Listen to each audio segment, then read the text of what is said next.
Assalamualaikum warahmatullahi wabarakatuh, teman pecinta sejarah. Bertemu lagi dengan saya, mudah-mudahan tidak bosan ya. Anissa Amisani di program Baca Buku 60 Sirah Sahabat. Hari ini kita sudah masuk ke sahabat yang ketiga, yaitu Abu Dzar Al-Ghifari, pelopor perlawanan dan tokoh gerakan hidup sederhana. Dan secara bab kita masuk hari ini ke bab 5.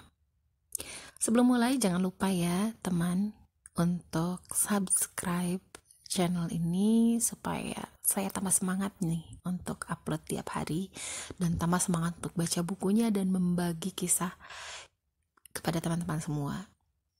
Dan juga di akun saya yang lain di Instagram juga dengan nama Anissa Amisani, juga YouTube dan TikTok, tapi TikToknya belum aktif. Baru sekali upload kalau tidak salah, tapi nggak apa-apa kok, di follow dari sekarang ya. Baik teman semua, insya Allah kita mulai ya. Abu Dzar Al-Ghifari, sang pelopor perlawanan dan tokoh gerakan hidup sederhana. Selamat menyimak. Ia datang ke Mekah dengan tubuh gontai dan keletihan, namun ada sinar kebahagiaan. Beratnya perjalanan di tengah teriknya gurun Sahara telah membuatnya sangat letih. Namun, semua keletihan itu tidak terasa oleh tujuan yang ingin dicapainya. Bahkan jiwanya semakin bersemangat melihat dekatnya tujuan itu. Ia memasuki kota dengan menyamar. Ia seperti orang yang hendak melakukan peribadatan kepada berhala-berhala di sekitar Ka'bah. Ia seperti musafir yang tersesat atau singgah sebentar untuk istirahat. Padahal, seandainya orang-orang Mekah mengetahui bahwa kedatangannya itu untuk menemui Rasulullah Shallallahu Alaihi Wasallam dan mendengar keterangannya, pastilah mereka akan membunuhnya. Ia sadar akan hal itu. Ia juga tidak takut dibunuh, asalkan setelah ia bertemu dengan Muhammad. Setelah ia beriman dengan laki-laki itu, jika dakwahnya patut diterima. Ia selalu memasang telinga. Setiap kali ada orang yang berbicara tentang Muhammad Shallallahu Alaihi Wasallam, ia menyimak dengan seksama dan hati-hati. Akhirnya, dari banyak cerita yang ia dengar, ia tahu di mana bisa menemui Muhammad Shallallahu Alaihi Wasallam. Di suatu pagi, ia pergi ke tempat itu. Ia mendapati Muhammad Shallallahu Alaihi Wasallam duduk seorang diri.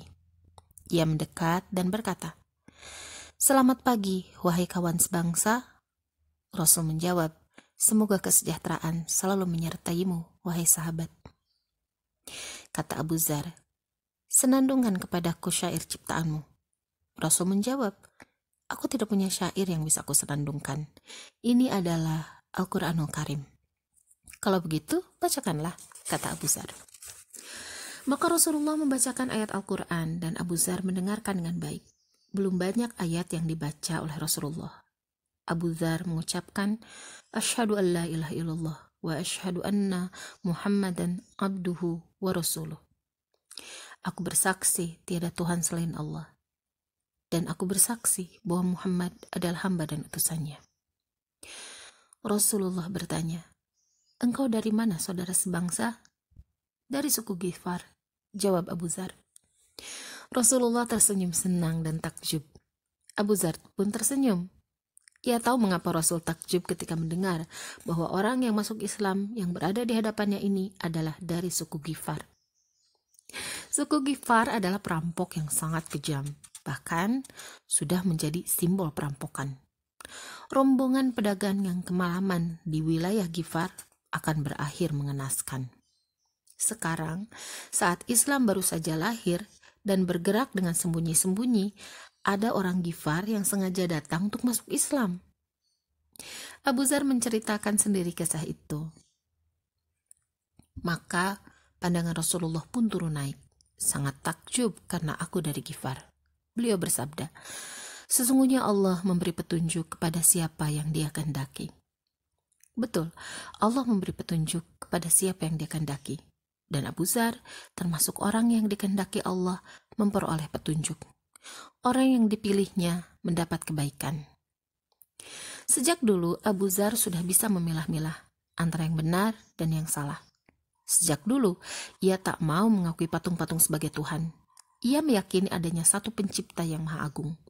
Karena itulah ketika ia mendengar musuhnya seorang Ketika ia mendengar munculnya seorang nabi yang menentang berhala-berhala itu dan mengajak manusia untuk menyembah Allah yang Maha Esa dan Maha Perkasa, maka ia pun menyiapkan bekal dan bergegas ingin menemui nabi tersebut. Saat itu juga Abu Dzar masuk Islam. Ia terhitung sebagai orang kelima atau keenam yang masuk Islam. Jadi ia telah masuk Islam di hari-hari pertama, bahkan bisa dikatakan di menit-menit pertama. Saat ia masuk Islam, dakwah yang dilakukan Rasulullah masih sembunyi-sembunyi, baik kepada Abu Dzar maupun kepada 5 orang lainnya yang telah masuk Islam. Dan bagi Abu Dzar, tidak ada yang dapat dilakukannya kecuali merahasiakan keimanan itu dalam dada, lalu meninggalkan kota Mekah secara diam-diam dan kembali kepada kaumnya. Tetapi Abu Dzar, yang nama aslinya Jundub bin Junadah, adalah orang yang berkarakter pemberani dan revolusioner. Ia telah diciptakan untuk menentang segala bentuk kebatilan. Dan sekarang kebatilan itu berada di depan matanya. Ia melihat patung-patung pahatan. Para pemujanya lebih dulu ada dibandingkan patung-patung itu. Patung-patung bisu itu disembah dan diagung-agungkan. Memang ia melihat Rasulullah memilih berdakwah secara sembunyi-sembunyi pada hari-hari tersebut. Akan tetapi, menurutnya, harus ada yang meneriakan dakwah ini. Dan itu akan ia lakukan sebelum pergi meninggalkan kota Mekah. Saat baru saja mengucapkan syahadat, ia bertanya kepada Rasulullah, "Wahai Rasulullah, apa yang harus aku kerjakan?" Rasul menjawab, "Kembalilah kepada kaummu sampai ada perintah dariku." Abu Dzar berkata, "Demi zat yang jiwaku berada di tangannya, aku tidak akan pulang ke kampungku sebelum meneriakkan Islam di Ka'bah." Bukankah sudah saya jelaskan bahwa Abu Dzar adalah pemberani dan revolusioner? Apakah setelah menemukan dunia baru, Rasulullah dan risalah Islam yang dibawanya, ia bisa pulang dengan diam-diam? Sungguh sangat berat baginya. Lihatlah, ia masuk Masjidil Haram lalu berseru sekencang-kencangnya, "Asyhadu an la ilaha illallah wa asyhadu anna Muhammadar Rasulullah." Menurut saya, inilah kali pertama Islam disuarakan dengan terang-terangan, menantang kesombongan orang-orang Quraisy dan memekakkan telinga mereka. Diteriakan oleh orang asing yang tidak mempunyai kedudukan, keluarga, dan pembela di kota Mekah. Abu Dzar sudah tahu resiko yang akan ia hadapi. Orang-orang kafir Quraisy mengepung dan memukulinya hingga ia pingsan. Peristiwa ini didengar oleh Abbas, paman Nabi, maka ia bergegas mendatangi tempat itu. Ia tidak bisa menyelamatkan Abu Dzar jika tidak menggunakan siasat. Abbas berkata kepada orang-orang yang memukuli Abu Dzar, "Wahai kaum Quraisy, kalian adalah para pedagang yang pasti melewati wilayah Ghifar, dan orang ini termasuk tokoh suku Ghifar. Jika dia menggerakkan kaumnya, kafilah dagang kalian akan celaka." Mereka berhenti memukuli Abu Dzar dan meninggalkannya. Akan tetapi, bukan Abu Dzar jika ia menyerah begitu saja. Apalagi ia sudah menikmati asiknya tantangan dalam membela agama Allah. Ia tidak akan meninggalkan Mekah sebelum menikmati keasyikan itu lagi. Esok harinya, ia melihat 2 wanita sedang menyembah berhala Usaf dan Nailah. Abu Dzar segera menghampiri keduanya. Lalu di hadapan mereka, berhala-berhala itu dihina sejadi-jadinya. Kedua wanita itu berteriak minta tolong. Orang-orang berdatangan, lalu menghujani Abu Dzar dengan pukulan hingga tak sadarkan diri. Ketika siuman, ia berseru, "Tiada Tuhan selain Allah dan Muhammad itu utusan Allah." Rasulullah SAW memahami karakter murid barunya itu. Beliau tahu bahwa Abu Dzar memiliki keberanian yang menakjubkan untuk melawan kebatilan. Akan tetapi saatnya belum tiba. Maka Rasulullah mengulangi perintahnya agar ia pulang ke kampungnya. Dan jika nanti ia mendengar tampilnya Islam secara terang-terangan, ia bisa mengambil peran yang semestinya. Abu Dzar kembali kepada kaumnya dan keluarganya. Ia menceritakan kepada mereka tentang Nabi yang mengajak manusia menyembah Allah semata dan membimbing mereka supaya berakhlak mulia. Satu persatu mereka masuk Islam, bahkan dakwahnya tidak terbatas pada kaumnya. Ia juga berdakwah di suku Aslam. Ia sebarkan cahaya di tengah-tengah mereka. Waktu terus berjalan, Rasulullah pun sudah hijrah ke Madinah dan menetap di sana bersama kaum muslimin. Suatu hari, satu barisan panjang yang terdiri dari para pengendara dan pejalan kaki menghampiri kota Madinah. Derap langkah rombongan ini mengepulkan debu yang tidak sedikit. Seandainya bukan karena suara takbir mereka yang menggema, pasti mereka disangka pasukan musuh yang bermaksud menyerang kota Madinah. Rombongan besar itu semakin dekat, lalu memasuki kota, menuju ke arah Masjid Nabawi dan kediaman Rasulullah. Ternyata rombongan itu adalah kabilah Ghifar dan Aslam, para lelaki dan perempuan, anak-anak dan orang tua. Mereka dipimpin oleh Abu Dzar. Mereka semua sudah masuk Islam. Rasulullah semakin takjub dan kagum. Kemarin beliau begitu takjub ketika di hadapannya berdiri seorang laki-laki Ghifar yang menyatakan keislamannya. Saat itu beliau bersabda, "Sungguh Allah memberi hidayah kepada siapapun yang Dia kehendaki." Dan hari ini seluruh warga Ghifar datang dan sudah memeluk Islam. Sudah beberapa tahun yang lalu mereka masuk Islam melalui dakwah Abu Dzar. Warga Aslam juga ikut bersama mereka. Mereka yang selama ini dikenal sebagai komplotan perampok yang ditakuti dan kaki tangan setan, sekarang menjadi pendukung kebenaran. Tidakkah ini bukti bahwa Allah memberikan petunjuk kepada siapa yang Dia kehendaki? Rasulullah memandang mereka dengan pandangan penuh haru dan cinta. Beliau memandang ke kabilah Ghifar dan bersabda, Allah memberikan maghfirah kepada kabilah Ghifar. Lalu ke kabilah Aslam dan bersabda, lalu memandang kabilah Aslam dan bersabda, Allah memberikan keselamatan kepada kabilah Aslam. Lalu apa yang diperoleh Abu Dzar, sang mubalik ulung yang berjiwa besar dan bercita-cita mulia itu? Apakah Rasulullah tidak memberikan sambutan istimewa untuknya? Tentu, ia mendapatkan balasan yang tak terhingga dan ucapan selamat yang menyejukkan. Di dadanya akan disematkan bintang tertinggi dan sejarah hidupnya akan selalu dikenang.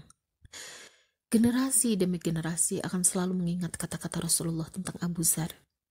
Tidak akan ada lagi orang sejujur Abu Dzar. Tidak akan ada lagi orang sejujur Abu Dzar. Artinya Abu Dzar adalah orang yang sangat jujur. Dan itulah jalan hidupnya yang telah dibacakan oleh Rasulullah. Orang yang sangat jujur. Semua kehidupan Abu Dzar penuh dengan kejujuran. Kejujuran yang terpancar dari hatinya. Kejujuran yang bersumber dari keyakinannya. Ia menjalani hidupnya dengan penuh kejujuran. Tidak menipu dirinya atau menipu orang lain. Dan tidak mau ditipu orang lain. Kejujuran bukan berarti dia membisu. Baginya kejujuran yang tidak diekspresikan dalam kata-kata atau tingkah laku bukanlah kejujuran. Kejujuran adalah memperlihatkan kebenaran dan menentang kebatilan. Kejujuran adalah loyalitas kepada kebenaran, keberanian mengekspresikan kebenaran dan gerakan seirama dengan kebenaran. Dengan penglihatan yang tajam, bagai menembus ke alam gaib yang jauh tidak terjangkau atau samudera yang tidak terselami. Rasulullah SAW menampakkan segala rintangan yang akan dialami Abu Dzar sebagai konsekuensi dari kejujuran dan ketegasannya. Beliau berpesan kepadanya untuk selalu sabar dan berhati-hati. Suatu hari Rasulullah bertanya kepadanya, Abu Dzar, apa yang akan kamu perbuat jika kamu hidup di bawah pemerintahan para pemimpin yang menguasai harta rampasan perang untuk kepentingan mereka sendiri? Abu Dzar menjawab, demi yang telah mengutusmu dengan kebenaran, akan kutebas mereka dengan pedangku. Rasulullah bersabda, maukah ku beritahu tindakan yang lebih baik? Bersabarlah hingga kamu berjumpa denganku. Tahukah Anda mengapa Rasulullah mengajukan pertanyaan seperti itu? Para pemimpin dan harta. Inilah permasalahan yang akan dihadapi Abu Dzar. Permasalahan yang terkait dengan masyarakat dan masa depan. Rasulullah sudah mengetahuinya, maka beliau menanyakan hal tersebut kepada Abu Dzar, lalu membekalinya dengan nasihat berharga. Bersabarlah sampai kamu menemuiku. Abu Dzar pasti akan selalu ingat wasiat gurunya ini. Ia tidak akan menggunakan pedangnya untuk menghentikan para pemimpin yang seenaknya memakan harta umat. Namun, ia juga tidak akan tinggal diam. Rasulullah melarangnya menggunakan pedang untuk menghentikan para pemimpin itu. tapi beliau tidak melarangnya menggunakan kata-kata. Itu pasti akan dia lakukan. Masa Rasulullah pun berlalu, tibalah masa Abu Bakar lalu Umar. Masa-masa ini godaan hidup tidak bisa unjuk gigi. Nafsu serakah sama sekali tidak mendapatkan jalan. Tidak ada penyelewengan yang harus ditentang oleh Abu Dzar. Kecaman-kecaman kerasnya belum diperlukan. Khalifah Umar mengharuskan para pemimpin daerah dan orang-orang kaya untuk tetap hidup sederhana. Jika ada pemimpin daerah, baik di Irak, Syam, San'a, atau di negeri lain yang memakan kue yang tidak terjangkau oleh rakyat miskin, maka berita itu akan sampai ke khalifah. Dan pemimpin daerah tersebut pasti dipanggil menghadap untuk mempertanggungjawabkannya. Abu Dzar merasa lega dan tenang, karena tidak mendapati penyalahgunaan kekuasaan dan penumpukan harta. Sebab Khalifah Umar melakukan pengawasan ketat terhadap para pejabat dan melakukan pemerataan kekayaan. Dengan demikian, ia bisa lebih banyak menghabiskan waktunya untuk ibadah dan berjihad. Ia juga masih terus meluruskan kesalahan-kesalahan yang ada, meskipun hanya sedikit yang terjadi. Akan tetapi, setelah khalifah terbesar yang sangat adil dan paling mengagumkan wafat, terasa adanya celah yang amat dalam. Seiring dengan perluasan wilayah Islam, ambisi dan keinginan meraih jabatan dan menikmati kekayaan juga bertambah. Abu Dzar melihat bahaya ini. Kepentingan pribadi sudah hampir menyesatkan orang-orang yang tugasnya sehari-hari menegakkan panji-panji Allah. Dunia dengan daya tarik dan tipu muslihatnya yang mempesona sudah hampir memperdayakan orang-orang yang mengemban risalah untuk mempergunakan dunia sebagai ladang kebajikan. Harta yang dijadikan Allah sebagai pelayan yang harus tunduk kepada manusia sudah hampir berubah menjadi tuan yang mengendalikan manusia. Padahal mereka adalah generasi sahabat yang telah lama mendampingi Muhammad Sallallahu Alaihi Wasallam. Muhammad Sallallahu Alaihi Wasallam yang di waktu wafatnya baju besinya sedang tergadai, padahal penghasilannya dari harta rampasan paling besar.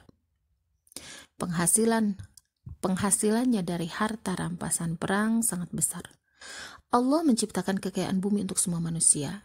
Mereka mempunyai hak yang sama untuk menikmati kekayaan itu, tetapi sekarang dimonopoli oleh sekelompok manusia. Jabatan yang merupakan amanah untuk dipertanggungjawabkan kelak di pengadilan ilahi berubah menjadi alat untuk berbuat sewenang-wenang, mengumpulkan kekayaan dan hidup bermegah-megahan yang pasti membawa kehancuran. Abu Dzar melihat semua ini. Ia langsung menghunuskan pedang dan mengibaskannya di udara. Kemudian ia menghadapi masyarakat dengan pedangnya yang tidak pernah meleset. Akan tetapi saat itu juga ia mendengar getaran hatinya yang menyuarakan kembali pesan Rasulullah. Ia langsung menyarungkan pedangnya. Tidak sepantasnya ia menghunuskan pedang untuk menghadapi saudaranya sesama muslim. Seorang mukmin tidak membunuh mukmin yang lain kecuali karena salah. Quran Surat An-Nisa ayat 92. Sekarang bukan saatnya membunuh, tetapi mengingatkan mereka. Bukan pedang yang saat ini dibutuhkan, tetapi kata-kata yang dapat dipertanggungjawabkan. Yang dibutuhkan adalah nasihat kebenaran yang tidak berdampak negatif. Dulu, Rasulullah telah menyatakan di hadapan para sahabatnya bahwa di bawah langit ini takkan pernah lagi muncul orang yang lebih benar ucapannya dari Abu Dzar.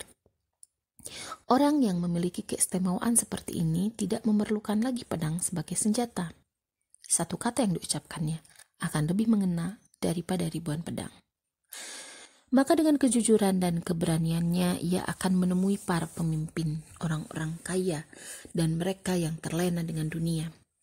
Ia akan menjelaskan kepada mereka bahwa perilaku mereka itu membahayakan Islam. Islam datang untuk membimbing manusia, bukan untuk mengambil pajak dari mereka. Islam mengajarkan kenabian, bukan kerajaan. Islam datang dengan kasih sayang, bukan dengan ancaman dan siksa. Islam mengajarkan sikap tawadhu, bukan sewenang-wenang. Islam mengajarkan persamaan, bukan pengkastaan. Kesahajaan, bukan keserakahan. Kesederhanaan, bukan keborosan. Kedamaian dan kebijaksanaan dalam menghadapi hidup, bukan terpedaya dan mati-matian dalam mengejar hidup. Abu Dzar akan menemui mereka semua, hingga Allah memberikan keputusan di antara mereka dengan benar. Dialah sebaik-baik pemberi keputusan. Maka Abu Dzar mendatangi pusat-pusat kekuasaan dan gudang harta. Dengan kata-katanya, ia ingin mengubah mental mereka satu persatu. Hanya dalam beberapa hari, ia ibarat panji yang di bawahnya bernaung rakyat banyak dan golongan pekerja. Namanya dikenal di mana-mana, bahkan di negeri yang belum ia kunjungi. Setiap Abu Zar mengunjungi suatu daerah, atau bahkan ketika namanya sampai ke daerah itu, sudah membuat repot orang-orang yang terlena dengan kekuasaan dan kekayaan. Seandainya pelopor pola hidup sederhana ini ingin membuat satu bendera untuk dirinya dan dakwahnya, maka lambang yang akan terpampang pada bendera ini adalah sebuah setrika yang merah menyala. Semboyan dan nyanyian yang selalu diulang-ulang Abu Zar juga oleh para pengikutnya seolah-olah lagu perjuangan. Ialah kalimat berikut. Beritakanlah kepada para penduduk harta yang menumpuk emas dan perak, mereka akan disetrika dengan setrika api neraka. Pada hari kiamat kelak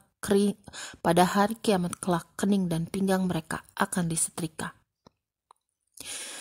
Setiap ia mendaki bukit, menuruni lembah, memasuki kota, dan setiap ia berhadapan dengan seorang pejabat, ia selalu menyampaikan kalimat itu.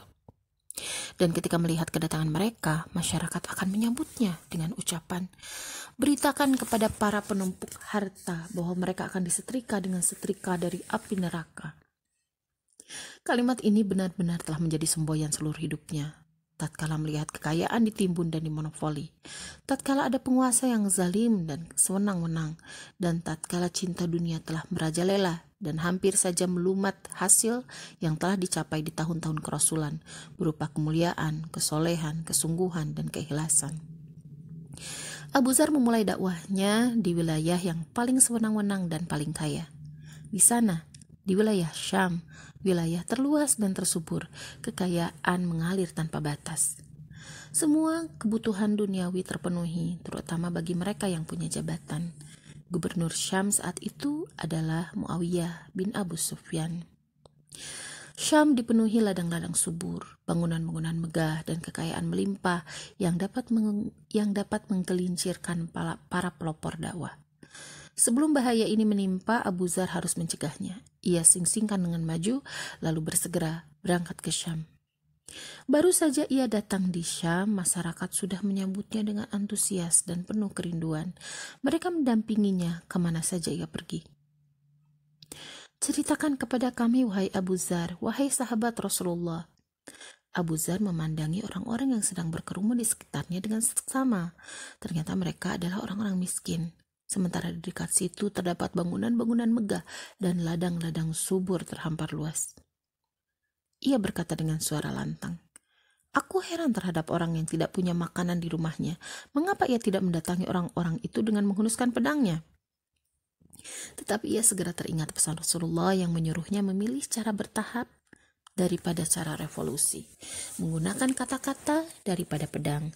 Maka ia tinggalkan bahasa perang dan kembali menggunakan bahasa logika dan kata-kata jitu. Ia sampaikan kepada orang-orang itu bahwa mereka semua sama, tak ubahnya gigi-gigi yang berjejer. Mereka semua setara dalam rezeki. Tidak ada kelebihan seseorang dari lainnya kecuali dengan takwa, dan yang terakhir merasakan kenyang jika rakyatnya bisa dimakan. Dengan ucapan dan keberanian, Abu Zar ingin membentuk satu pendapat umum di setiap wilayah yang nantinya menjadi kekuatan tersendiri untuk mencegah para penguasa menyalahgunakan kekuasaannya dan memonopoli kekayaan. Dalam beberapa hari saja, wilayah Syams akan berubah menjadi sarang lebah yang tiba-tiba menemukan ratu yang mereka taati. Seandainya Abu Zar memberikan perintah untuk berontak, pastilah api pemberontakan akan berkobar. Tetapi seperti yang kita ketahui, ia hanya ingin membentuk satu pendapat umum yang harus dihormati. Alhasil, nasihat-nasihatnya menjadi buah bibir di tempat-tempat pertemuan, di masjid, dan di jalan-jalan. Dan puncaknya adalah saat ia berdialog dengan Muawiyah di depan umum. Peristiwa itu akhirnya didengar di semua penjuru Syam. Abu Zar yang disebut Nabi sebagai orang yang paling benar ucapannya itu menemui Muawiyah tanpa rasa takut. Ia menanyakan harta kekayaan Muawiyah sebelum dan sesudah menjadi gubernur. Ia bertanya tentang rumah Muawiyah di Mekah dan istananya di Syam. Setelah itu ia bertanya kepada sejumlah sahabat Nabi SAW yang dulu pernah menyertai Muawiyah pindah ke Syam, yang sekarang berada di majelis itu. Mereka ditanya tentang ladang dan rumah mewah mereka. Bukankah sewaktu Al-Quran diturunkan, kalian bersama Rasulullah? Al-Quran turun di di tengah-tengah kalian. Kalianlah yang ikut dalam peristiwa-peristiwa penting bersama Rasulullah. Tidakkah kalian jumpai firman Allah yang berbunyi, dan orang-orang yang menyimpan emas dan perak dan tidak menafkahkannya pada jalan Allah, maka beritahukanlah kepada mereka bahwa mereka akan mendapatkan siksa yang pedih. Pada hari dipanaskan emas perak itu di dalam neraka jahanam, lalu dibakarnya dahi mereka, lambung dan punggung mereka, lalu dikatakan kepada mereka, inilah harta bendamu yang kamu simpan untuk dirimu sendiri, maka rasakanlah sekarang akibat dari apa yang kamu simpan. Quran Surat At-Taubah ayat 24-35. Muawiyah memotong, ayat ini diturunkan berkaitan dengan ahlul kitab. Abu Dzar menjawab, tidak, ayat ini diturunkan untuk kita dan mereka. Abu Dzar melanjutkan ucapannya, menasihati Muawiyah dan orang-orang yang bersamanya agar melepaskan ladang dan bangunan megah, dan agar tidak menyimpan harta kekayaan itu kecuali sekedar untuk keperluan sehari-hari. Berita tentang Abu Dzar dan dialog ini tersebar luas, semboyannya bergema di mana-mana, di rumah-rumah dan di jalan-jalan. Sampaikan kepada para penumpuk harta, pada hari kiamat kelak mereka akan disetrika dengan setrika api neraka. Muawiyah mulai terusik. Kata-kata sang pelopor kesederhanaan terus mengganggu tidurnya. Akan tetapi ia juga sadar akan kedudukan Abu Dzar di hati rakyat. Ia tidak mungkin mengambil tindakan keras kepada Abu Dzar. Maka ia menulis surat kepada Khalifah Utsman bin Affan. Abu Dzar sudah merusak pola pikir orang-orang Syam. Sebagai jawabannya, Khalifah Utsman mengirim surat kepada Abu Dzar, memintanya datang ke Madinah. Abu Dzar berkemas, lalu berangkat ke Madinah. Sungguh pemandangan yang sangat mengharukan saat penduduk Syam melepas kepergian Abu Dzar. Mereka seakan kehilangan induk mereka. Sungguh peristiwa yang belum pernah terjadi sebelumnya. Aku tidak memerlukan kekayaan dunia kalian. Itulah yang dikatakan Abu Dzar kepada Khalifah Utsman sesampainya ia di Madinah, dan terjadi dialog panjang di antara keduanya. Dari hasil dialog dengan Abu Dzar dan dari berita yang berdatangan dari seluruh pelosok negeri tentang dukungan rakyat kepada seruan Abu Dzar, Utsman menyadari sepenuhnya bahaya gerakan ini dan kekuatannya. Karena itu, ia memutuskan untuk membatasi langkah Abu Dzar, yaitu dengan menyuruh Abu Dzar tinggal di Madinah. Keputusan itu disampaikan Khalifah secara lembut dan bijaksana. Tinggallah di sini, di sampingku. Akan kami sediakan unta yang akan mengeluarkan susu di pagi dan sore hari. Abu Dzar menjawab, saya tidak membutuhkan kekayaan kalian. Benar, Abu Dzar sudah tidak memerlukan kekayaan dunia. Ia adalah orang suci yang butuh kekayaan ruhiyah dan ingin menjalankan hidup untuk memberi, bukan untuk mengambil. Abu Dzar meminta kepada Khalifah Utsman radhiyallahu anhu agar ia diberi izin tinggal di Rabzah. Ia pun diberi izin. Di tengah gejolak penentangan itu, Abu Dzar tetap memelihara amanah Allah dan Rasul-Nya dan meresapi nasihat yang diberikan oleh Nabi SAW agar tidak menggunakan senjata. Seolah-olah Rasulullah telah melihat semua yang belum terjadi, masa depan Abu Dzar, sehingga nasihat berharga itu diberikan. Oleh karena itu, Abu Dzar tidak menyembunyikan kemarahannya ketika orang-orang yang suka membuat kekacauan memanfaatkan gerakannya untuk memenuhi keinginan dan siasat licik mereka. Suatu hari, sewaktu ia berada di Rabzah, rombongan dari Kufah datang menemuinya. Mereka memintanya untuk memulai pemberontakan terhadap khalifah. Abu Dzar langsung memarahi mereka dan berkata, demi Allah, seandainya Khalifah Utsman menyalibku di tiang kayu yang tinggi atau di atas bukit sekalipun, aku akan patuh. Aku jalani dengan sabar, seraya berharap pahala dari Allah. Itulah yang terbaik untukku. Seandainya ia menyuruhku berkelana dari satu ujung dunia ke ujung dunia yang lain, aku akan patuh. Aku jalani dengan sabar, seraya berharap pahala dari Allah. Itulah yang terbaik untukku. Seandainya ia menyuruhku pulang, aku akan patuh. Aku akan jalani dengan sabar, seraya berharap pahala dari Allah. Itulah yang terbaik untukku. Dia sama sekali tidak menginginkan kepentingan duniawi. Karena itu Allah memberinya pandangan hati yang tajam. Ia melihat bahaya yang tersembunyi di balik pemberontakan bersenjata, maka ia menjauhi cara itu. Ia juga tahu apa akibatnya bila ia membisu, maka ia tidak mau diam saja. Ia angkat suara dan tidak menghunus pedang, tetapi menyerukan kebenaran dan kesungguhan. Tidak ada rayuan yang mampu menggodanya. dan tidak ada resiko yang mampu menghalanginya. Abu Zar telah mencurahkan segala tenaganya untuk melakukan perlawanan secara damai dan menjauhkan diri dari segala godaan kehidupan dunia. Ia akan menghabiskan sisa hidupnya untuk meluruskan penyalahgunaan kekuasaan dan harta kekayaan, karena keduanya merupakan godaan dan cobaan. Abu Zar khawatir jika kawan-kawan yang selama ini memikul panji-panji Islam bersama Rasulullah SAW tergoda dan tergelincir, padahal mereka harus tetap mengemban risalah Islam. Selain itu, harta dan pemerintahan adalah urat nadi kehidupan sebuah masyarakat. Jika keduanya disalahgunakan, maka masyarakat akan menghadapi bahaya serius. Abu Zar berharap tidak seorang pun dari generasi sahabat yang duduk di pemerintahan atau menumpuk harta kekayaan dan tetap menjadi pelopor dakwah dan berkonsentrasi pada ibadah. Ia sudah mengetahui besarnya tipu daya dunia dan tipu daya harta. Ia juga sadar bahwa Abu Bakar dan Umar tidak akan hidup kembali. Ditambah lagi, ia sering mendengar Nabi Shallallahu Alaihi Wasallam memperingatkan para sahabatnya akan godaan kekuasaan. Jabatan adalah amanah, dan di hari kiamat kelak akan menyebabkan kehinaan dan penyesalan, kecuali orang yang mengembannya dengan benar dan menunaikan kewajibannya. Abu Zar betul-betul memegang prinsipnya, sampai-sampai ia menjauhi rekan-rekan yang duduk di pemerintahan yang secara otomatis menjadi kaya raya. Suatu hari, Abu Musa al-Ash'ari menemuinya. Abu Musa membentangkan tangannya dan berkata, "Senang berjumpa denganmu, wahai Abu Zar, saudaraku." Akan tetapi, Abu Zar menolak, seraya berkata, "Aku bukan saudaramu lagi. Sebelum kamu menjadi gubernur, aku memang saudaramu, tetapi sekarang tidak." Demikian juga ketika ditemui Abu Hurairah yang memeluknya sambil mengucapkan selamat, Abu Zar menyingkirkan pelukan itu. "Menyingkirlah dariku, bukankah engkau sudah menjadi seorang pejabat, mendirikan bangunan-bangunan megah, berternak dan bertani?" Abu Hurairah menyangkal semua tuduhan itu. Bisa jadi sikap Abu Zar ini berlebihan, tetapi ia mempunyai alasan yang didasari kebenaran dan keimanan.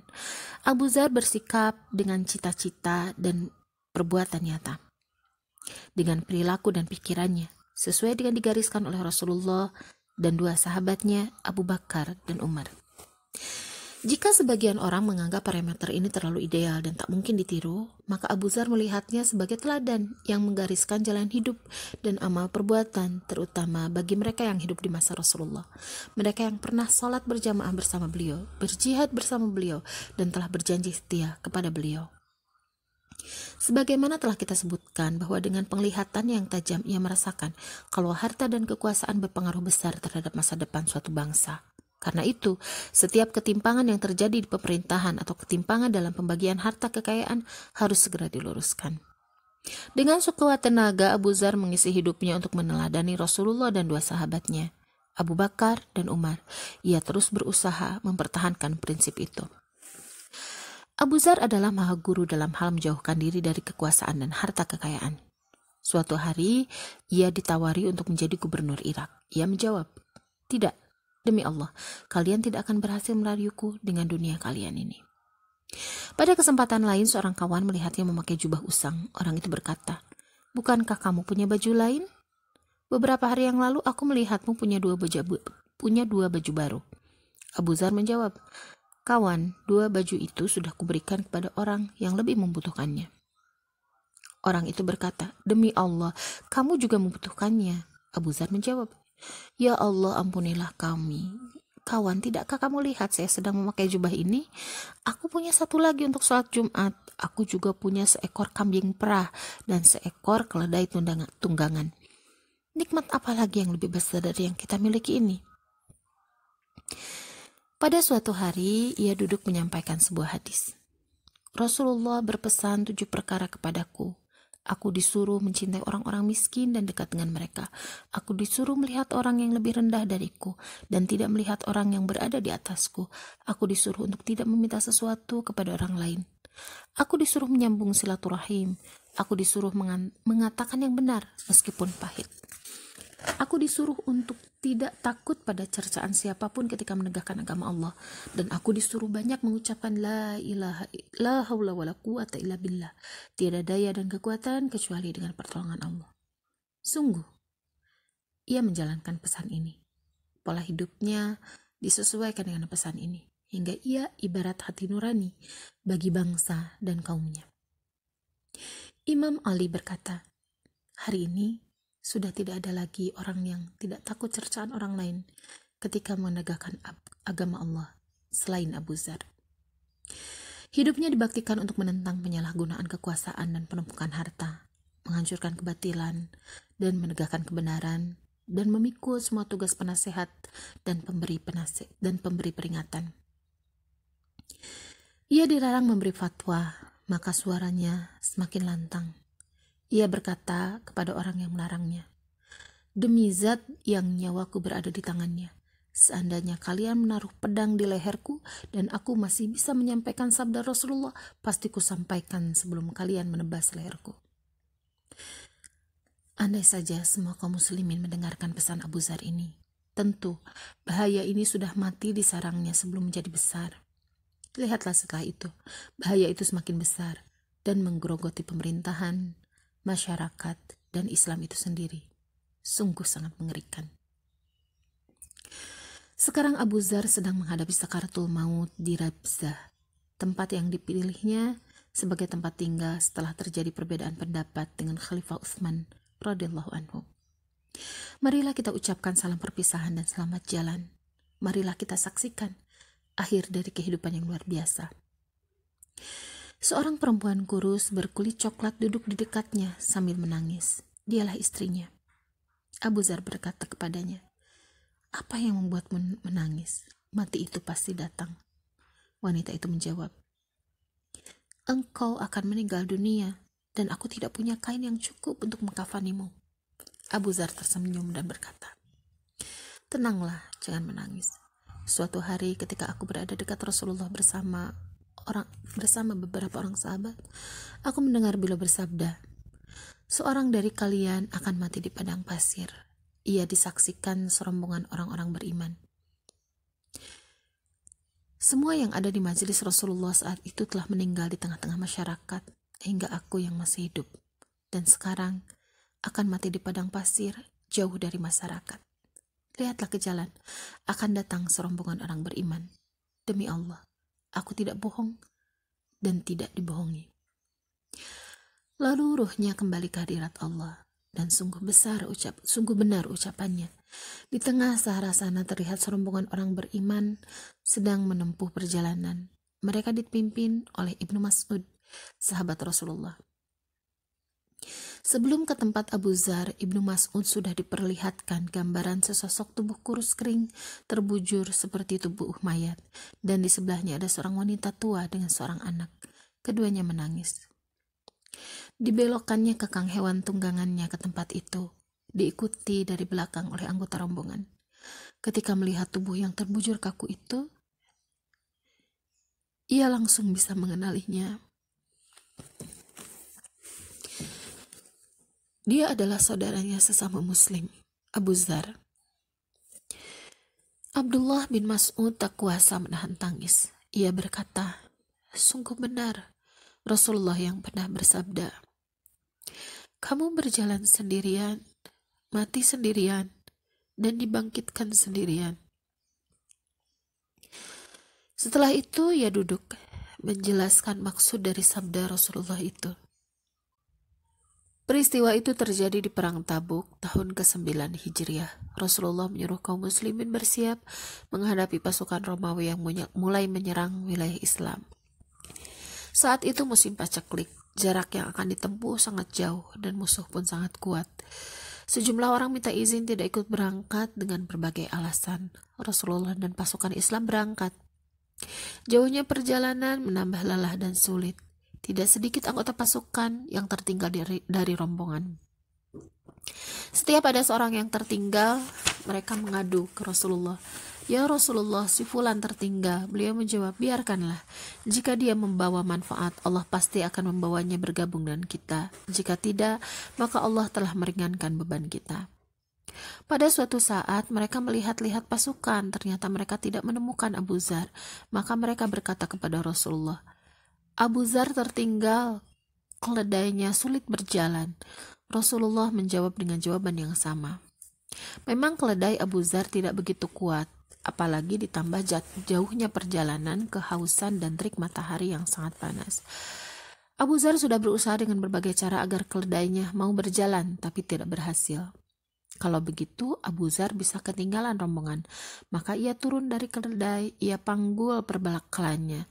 Ia meneruskan perjalanan dengan berjalan kaki di tengah Sahara yang sangat menyengat. Ia berjalan agak cepat agar bisa menyusul rombongan Rasulullah. Menjelang pagi hari, ketika rombongan pasukan mulai menghentikan perjalanan dan beristirahat, tiba-tiba seorang dari anggota rombongan melihat dari kejauhan kepulan debu yang membayangi sesosok manusia. Ia melapor ke Rasulullah, "Ya Rasul, laki-laki itu berjalan sendirian." Rasulullah bersabda, "Mudah-mudahan orang itu Abu Dzar." Mereka melanjutkan pembicaraan sambil menunggu pendatang itu mendekat agar bisa dikenali. Orang itu semakin dekat, langkahnya bagai disentakan dari pasir lembut yang membara, sementara beban di punggungnya bagai menyelimuti tubuhnya. Namun ia tetap gembira karena berhasil menyusul Rasulullah dan saudara-saudara seperjuangan. Ketika sudah bisa terlihat oleh anggota pasukan yang berada di ujung rombongan, ada yang berseru, "Ya Rasulullah, demi Allah, dia adalah Abu Dzar." Abu Dzar langsung menuju ke tempat Rasulullah beristirahat. Ketika melihat kedatangan Abu Dzar, Rasulullah langsung tersenyum gembira. Allah melimpahkan rahmatnya kepada Abu Dzar. Ia berjalan sendirian, mati sendirian, dan dibangkitkan sendirian. Peristiwa itu terjadi 20 tahun yang lalu atau lebih. Kini Abu Dzar meninggal dunia sendirian di padang pasir Rebazah setelah ia berjuang sendirian. Sejarah juga akan menulisnya secara tersendiri karena sikap zuhud dan perjuangannya yang tiada dua. Dan di akhirat kelak, Allah akan membangkitkannya sendirian karena kebaikannya sangat banyak. Tidak seorang pun bisa dibandingkan dengannya. Tidak seorang pun bisa disandingkan dengannya. Radhiyallahu anhu, Abu Dzar Al-Ghifari.